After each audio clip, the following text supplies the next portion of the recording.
घर पर सब कुछ सामान्य था। परिवार के लोग अपने अपने काम में लगे थे। वहीं 16 साल की बेटी अपने कमरे में सो रही थी। तभी अचानक एक तेज धमाके ने पूरे घर की खामोशी को बदल कर रख दिया। परिजन दौड़ते हुए कमरे तक पहुंचते हैं, लेकिन वहां का मंजर देख उनके पैरों तले जमीन खिसक गई। बेटी खून से लथपथ पड़ी थी और जिस शख्स पर उसकी सुरक्षा की सबसे बड़ी जिम्मेदारी थी, उसी पर उसकी हत्या का आरोप लग रहा था। आखिर ऐसा क्या हुआ कि एक भाई ने अपनी ही बहन के सर में गोली मार दी? पुलिस अब इसी सवाल का जवाब तलाश रही है। मेरठ के लोहिया नगर थाना क्षेत्र की जाकिर कॉलोनी शनिवार सुबह एक सनसनीखेज वारदात से दहल उठी, जहां 16 वर्षीय अक्सा की उसके ही सगे भाई आरिश ने कथित तौर पर गोली मारकर हत्या कर दी। वारदात के बाद आरोपी मौके से फरार हो गया, लेकिन पुलिस ने तुरंत कार्रवाई करते हुए कुछ ही देर में उसे गिरफ्तार कर लिया। उसकी निशानदेही पर हत्या में इस्तेमाल किया गया तमंचा भी बरामद कर लिया गया है। जानकारी के मुताबिक जाकिर कॉलोनी निवासी नूरे का परिवार शनिवार सुबह घर पर मौजूद था। इसी दौरान अक्षा अपने कमरे में सो रही थी। आरोप है कि सुबह करीब 6 बजे उसके भाई आरिश ने कमरे में जाकर उसके सर में गोली मार दी। गोली चलने की आवाज सुनते ही परिवार के लोग दौड़कर कमरे में पहुंचते हैं, जहां अक्षा गंभीर रूप से घायल हालत में पड़ी मिली। आनन फानन में उसे निजी अस्पताल ले जाया गया, लेकिन इलाज के दौरान डॉक्टरों ने उसे मृत घोषित कर दिया। जांच में यह बात सामने आई कि भाई बहन के बीच शादी को लेकर विवाद चल रहा था। बताया जा रहा है कि आरिश अपनी बहन की शादी अपने मनपसंद जगह कराना चाहता था, जबकि अक्षा इसके लिए तैयार नहीं थी।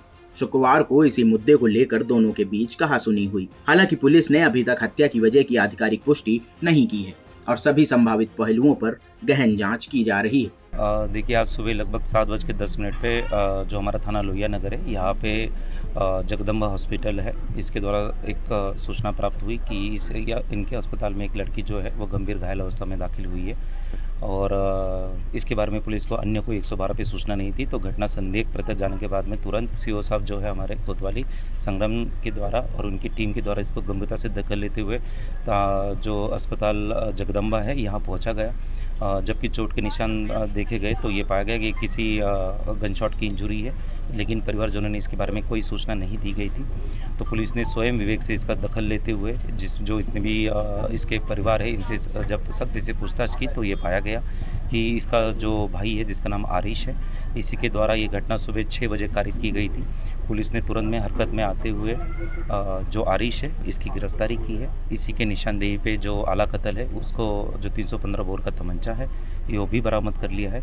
आरिफ से पूछताछ करने के बाद उसने घटना के बारे में कबूलनामा दिया भी है और यहाँ मौके पे घटनास्थल पे फॉरेंसिक टीम ने अन्य जो साक्ष्य है वो भी जुटाए हैं और इसमें जो भी तथ्य सामने आएंगे उसके आधार पर और जो भी दोषी होंगे उनके खिलाफ सख्त से सख्त कार्रवाई की जाएगी। घटना की सूचना मिलने के बाद लोहिया नगर पुलिस मौके पर पहुंचती है। शव को कब्जे में लेकर पोस्टमार्टम के लिए भेजा गया और पूरे मामले की जांच शुरू कर दी गई। फिलहाल इस वारदात ने पूरे इलाके को झकझोर कर रख दिया है। जिस भाई से बहन को सबसे ज्यादा सुरक्षा की उम्मीद होती है, उसी पर उसकी जान लेने का आरोप है। अब पुलिस की जांच से ही साफ होगा कि यह हत्या केवल शादी को लेकर हुए विवाद का नतीजा था या इसके पीछे कोई और गहरी वजह छिपी हुई है। मेरठ से उस्मान चौधरी की रिपोर्ट, यूपी तक।